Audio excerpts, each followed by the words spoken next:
भारतीय निवडणूक आयोगाने नुकतीच आज महाराष्ट्र आणि झारखंड या दोन राज्यांच्या पंचवार्षिक निवडणुकीची घोषणा केली. राज्यातल्या निवडणुकांच्या आचारसंहिता आजपासूनच त्या ठिकाणी मॉडेल कोड ऑफ कंडक्ट सुरू झालेला आहे. अर्ज भरण्याचे दिवस दिलेले आहेत. 20 तारखेला मतदान आहे. एकाच वेळेला राज्यात 2019ला सुद्धा 288 जागांवरती एकाच वेळेला मतदान झालेलं होतं आणि 23 तारखेला मतमोजणी. निवडणुका जाहीर झाल्यामुळे थोडंसं अधिक गतीने आम्हाला उरलेलं जागा वाटपचा निर्णय येत्या 2-3 दिवसामध्ये त्या ठिकाणी करावा लागेल. आज आमची संयुक्त पत्रकार परिषद होती, ती कदाचित आमची उद्याही त्या ठिकाणी होईल आणि पुढच्या 4-5 दिवसामध्ये जागा वाटप पूर्ण करून आपापले उमेदवार जाहीर कसे करता येतील याचंसुद्धा नियोजन आज उद्या बसून आम्ही त्या ठिकाणी निश्चितपणाने करणार आहोत. हे करत असताना महायुती म्हणून 288 जागाला सामोरं जाणं, मतदारसंघ निहाय, बूथ निहाय 3 प्रमुख महायुतीतले पक्ष अधिक आमचे अन्य घटक पक्ष या सर्वांची ताकद एकत्रितपणाने कशी तयार करता येऊ शकेल या दृष्टिकोनातूनसुद्धा आम्ही विधानसभा मतदारसंघाने निरीक्षक नेमलेला आहे. आता या सर्वच कामाला आम्हाला त्या ठिकाणी गती द्यावी लागणार आहे. राष्ट्रवादी काँग्रेस पक्ष म्हणून पूर्ण ताकदीने, पूर्ण क्षमतेने महायुतीच्या माध्यमातून निवडणूक लढण्याच्या दृष्टिकोनातून आम्ही आता तयार त्या ठिकाणी झालेलो आहोत. सर, याला जोडून असं आहे की एकंदरीत अनेक वेळा टीका होत होत्या की निवडणुका घेतल्या जात नाही, मुद्दाम अडथळा आणला जातो आहे. सत्य शेवटी निवडणुका लागल्या, त्यामुळे आता विरोधकांना तुम्ही काय विरोधकांना केवळ टीकाटिप्पणी करायची आहे, लोकांच्या मनामध्ये संभ्रमाची भावना निर्माण करायची आहे. जसं खोटं नॅरेटिव्ह सेट करण्यामध्ये आलं होतं संविधानाच्या बाबतीमध्ये, तसं ते खोटं नॅरेटिव्ह सेट करण्याचा प्रयत्न केला गेला की महाराष्ट्रामध्ये निवडणुका होणार नाहीत.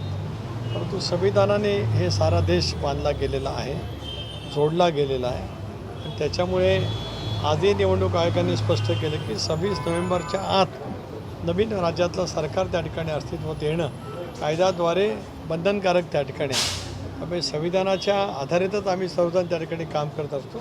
परंतु अवई उठवणं, खोटं नॅरेटिव्ह सेट करणं हा विरोधकांचा एक कलमी कार्यक्रम असल्यामुळे अशाच पैच्या पावंड्या उठवण्याचा प्रयत्न झाला. साहेब, अजून पाहिलं असेल तर 14 दिवस दुसरी एका टप्प्यामध्ये मतदान होत आहे. दुसरी गोष्ट की बरोबर बुधवार असा ठेवलेला आहे की लोकांनी सुट्ट्यासुद्धा सलग लावून कुठे बाहेर जाऊ नये, म्हणजे मतदान वाढवण्याच्या दृष्टिकोनात हा एक प्लॅन केला दिसतोय.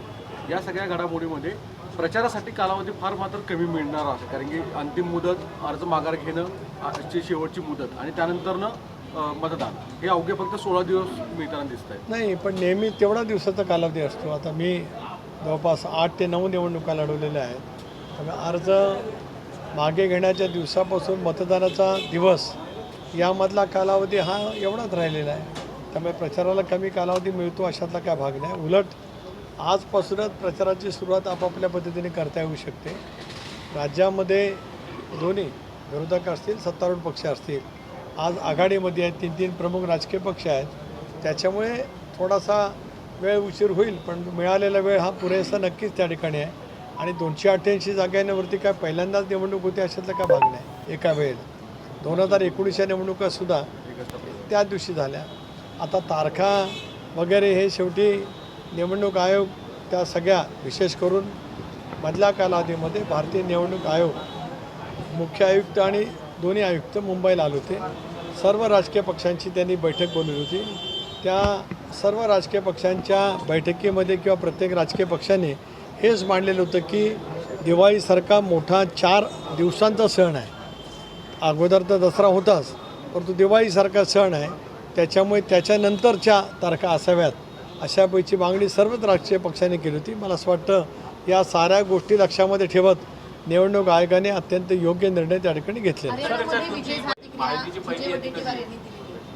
हरियाणामध्ये विजय झाला म्हणून आज महाराष्ट्राची निवडणूक होती अशी प्रतिक्रिया विजय वडेट्टीवार. म्हणजे आता हरियाणाच्या निकालाच्या नंतर पराजय होणार असं विजय वडेट्टीवारांनी एका बाजूने कबुली दिली असा त्याचा अर्थ होतो. मला कळत नाही का संविधाना पदावरती असलेल्या विजय वडेट्टीवारांनी या निकालाच्या नंतर ही निवडणूक उद्या कसाही निकाल लागला असता तर निवडणूक कायद्याने घेणं बंधनकारक आहे. हे तर वडेट्टीवारांना ज्ञात नक्कीच आहे त्या ठिकाणी. त्यामुळे हरियाणाचे निकाल असे लागले असते, तसे लागले असते, कसे लागले असते तर निवडणुका घ्याव्यात लागल्या असत्या. पण टीका करण्यासाठी कुठलाही मुद्दा घेत अर्थहीन टीका करणं एवढंच काम आता विरोधकांना शिल्लक राहिले. मी मगाशी म्हटल्याप्रमाणे आज उद्या परवा 2-3 दिवसामध्ये आम्ही एकत्रितपणाने बसू, 288 जागांच्यावरती एकमत करू. त्याच वेळेला आम्ही एक टाईम टेबल नक्की करू की आम्ही तिन्ही मिळून कशा पद्धतीने आणि आमचे घटक पक्ष किंवा कशा पद्धतीने उमेदवारी जाहीर करायचं त्याचा निर्णय आम्ही सामुदायिकरित्या त्या ठिकाणी घेणार. पिपाणी हे चिन्ह अजून देखील फ्रीज झालेलं नाही. शरदचंद्र पवार गटाची मागणी होती की पिपाणी चिन्ह जे आहे ते फ्रीज झालं पाहिजे, कारण की गेल्या लोकसभेच्या निवडणुकीमध्ये पिपाणी या चिन्हाचा मोठ्या प्रमाणात फटका जो आहे तो त्यांच्या पक्षाला बसलेला होता. निवडणूक आयोगाने अजून देखील यावरती निर्णय नाही घेतला. नाही, या बाबतीमध्ये मला काही बोलायचं नाही, कारण शेवटी निवडणूक आयोग स्वायत्त आहे. त्याच्याबद्दलचा तो निर्णय त्या ठिकाणी योग्य तो असेल तो निवडणूक आयोग त्या ठिकाणी घेईल. सर आज मोठ्या प्रमाणामध्ये महायुतीकडे अनेकांचा ओढा आहे निवडणुकीसाठी उभं राहण्यासाठी. महाविकास आघाडीकडे सुद्धा तेच चिन्ह दिसतंय. बंडखोरी ही सगळ्यात जास्त डोकेदुखी खरंच राहील सगळीकडे. एक असं आहे की यावेळेला आपण पाहिलं किंवा 95पासून आपण जर काही बघत आलो तर 95ला राज्यामध्ये सर्वाधिक अपक्ष निवडून आले ते 45. ज्यावेळेला मी 95ला पहिल्यांदा विधानसभेवरती निर्वाचित झालो होतो त्यावेळेला, आणि त्यावेळेपासून आपण पाहिलं तर अपक्ष उमेदवारी करण्याचा संख्या दर निवडणुकीला टप्प्याटप्प्याने वाढत गेली. यावेळेलासुद्धा अपक्ष उमेदवारी होऊ शकतात, कारण मी बघतो आहे की जवळपास बऱ्याच मतदारसंघात भावी आमदार म्हणून लागणारे बोर्ड जर का आपण पाहिले तर एकेका मतदारसंघामध्ये 10 भावी आमदारांची संख्या पाहायला मिळते. स्वाभाविकपणाने ज्या वेळेला इतक्या मोठ्या प्रमाणावरती प्रसिद्धीपेक्षा प्रचार करण्याचा प्रयत्न ज्यांच्याकडनं होतो आहे ते निवडणूक लढवू शकतात. आमचा प्रयत्न राहील महायुतीचा की आमच्या पक्षाचे कुठलेही कार्यकर्ते महायुतीच्या उमेदवारांच्यापासून वेगळ्या पद्धतीने काही भूमिका घेणार नाहीत. या दृष्टिकोनातून जी दक्षता घ्यायची असेल की महायुतीचे सर्व पक्षाचे नेते निश्चितपणे त्या ठिकाणी घेतील. सर, राज्याच्या नेतृत्वाची आज पत्रकार परिषद पार पडणार होती, पण ती अचानक रद्द झाली. याचं मूळ कारण तुम्हाला तरी कळलं आहे का? कारण की नाही, मूळ कारण बाकी काही नाही. आज निवडणूक आयोगाची पत्रकार परिषद रात्री उशिरा त्या ठिकाणी घोषित झाली. स्वाभाविकपणाने सर्वांचं लक्ष निवडणूक आयोगांच्या पत्रकार परिषदेकडे असतंच, कारण शेवटी देशाला त्या गोष्टीची क्युरिओसिटी होती, एक माहिती जाणून घ्यायची होती की महाराष्ट्रातल्या निवडणुका नेमक्या केव्हा आहेत, कशा पद्धतीने होणार आहेत. त्यामुळे आजची पत्रकार परिषद उद्या होईल. सर, काल हिरामन खोसकर जे काँग्रेसचे आमदार होते त्यांचा तुमच्या पक्षामध्ये पक्षप्रवेश झाला आहे, परंतु अजून देखील काही आमदार जे आहेत ते वेटिंग लिस्टवरती आहेत. त्यांचा पक्षप्रवेश तुमच्या पक्षामध्ये कधी होईल? हो, आता वेटिंग लिस्टवरती खूपच आहेत, म्हणजे चर्चा बऱ्यापैकी पुढे त्या ठिकाणी गेलेल्या आहेत.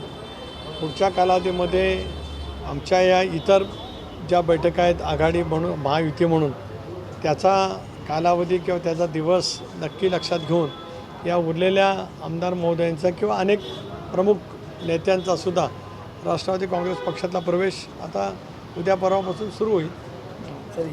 सर, कितनी तैयारी महायुति की है और कितनी अजीतदादा पवार की, क्योंकि आपकी जनसंवाद यात्रा इससे बहुत पहले से ही शुरू हो चुकी थी, कितने तैयार हैं आप चुनाव के? महायुति के माध्यम से चुनाव की तैयारी पूरी हो गई है.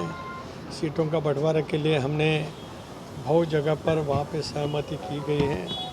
आने वाले 2-4 दिनों में बचे हुए जगह के बारे में भी निर्णय वहाँ पे लिया जाएगा. राष्ट्रवादी कांग्रेस पार्टी ने एक करीबन मुझे लगता है 1-1.5 महीना से हमने जन सम्मान यात्रा अजीतदादा के नेतृत्व में महाराष्ट्र में शुरू की है. सभी बहुतांश विधानसभा क्षेत्र में हम जाके हमारी जन सम्मान यात्रा को बहुत अच्छा प्रतिसाद जनता की तरफ से, खासतौर पर महिलाओं की तरफ से हमको मिला है. अभी तय करेंगे आने वाले दिनों में. बाकी खासकर चुनावी सीटों का बंटवारा करना और उम्मीदवारी जाहिर करना ये हमेशा से एक डिफ़िकल्ट टास्क रहा है, और ऐसे समय में जबकि चुनाव प्रचार के लिए शायद वक्त आप लोगों को कम मिले, कब तक ये आप इस सुलझा पाएंगे और क्या इलेक्टोरल मेरिट कैसे तय करेंगे आप? देखिए, मैंने तो बताया कि बहुत सारे सीटों पर हमारा एकमत हो गए हैं. बचे हुए सीटों के बंटवारे के लिए हम आज परसों 2-3 दिन के अंदर हम वहाँ पे बैठेंगे, और जब हम एक साथ बैठेंगे तब बंटवारा और कैंडिडेट की घोषणा कब करने की इसके बारे में सहमति हम बैठ के करेंगे। खासकर बढ़ती बात जब ये कहते नेता प्रतिपक्ष की जिस तरीके से अंतिम दिनों में सरकार ने फैसले लिए हैं, जीआर जारी किए हैं, महामंडल की स्थापना की है, हम आने वाले समय में अगर हमारी सरकार आती है और अगर हमें लगता है कि जनहित में लिए हुए निर्णय नहीं है तो वो सारे रद्द भी किए जाएंगे, लेकिन जो जनहितार्थ हैं वो रखे जाएंगे। इस लाडली बहना जैसी योजना रखी जाएगी। उनको ये बोलने के सिवाय दूसरा कुछ पर्याय नहीं था। राज्य सरकार ने जो कुछ निर्णय लिए हैं जनता के हित के लिए लिए हैं और मुझे पूरी तरह से भारी विश्वास है कि इस चुनाव में महाराष्ट्र की जनता महायुति को अच्छी तरह से के वहाँ पे बहुमत दे देंगी और हमारा सरकारी गठ वहाँ पे रूढ़ हो जाएगा। सरकार ने टोल माफ़ कर दिया, लेकिन नेता प्रतिपक्ष उसमें टोल में झूल नजर आता है। वो 400 करोड़ के भ्रष्टाचार का आरोप लगाते हैं। देखो, आरोप करना तो उनका काम ही है, वो तो करेंगे। जिस तरह से सरकार ने काम किया है जनता के लिए, कई अच्छी घोषणाएं वहाँ पे की है, इम्प्लीमेंटेशन की भारी तरफ से किया है, मुझे लगता है कि हम अच्छी तरह से इस चुनाव में विजय हासिल करेंगे। धन्यवाद। मौजूदा स्थिति को देखते हुए कितनी सीट का आप कह सकते हैं दावा नहीं, मैंने जीतेंगे? बताया कि नहीं, कितनी सीट मैंने- जीत सकते हैं आप? जैसे हम- 180 का हम- दावा महाविकास हम- आघाड़ी करती है। महाविकास आघाड़ी कुछ भी दावा करे, महायुति की तरफ से हम अच्छी बहुमत से फिर राज्य के सत्ता पर आ जाएंगे। धन्यवाद। राज्यपाल बोले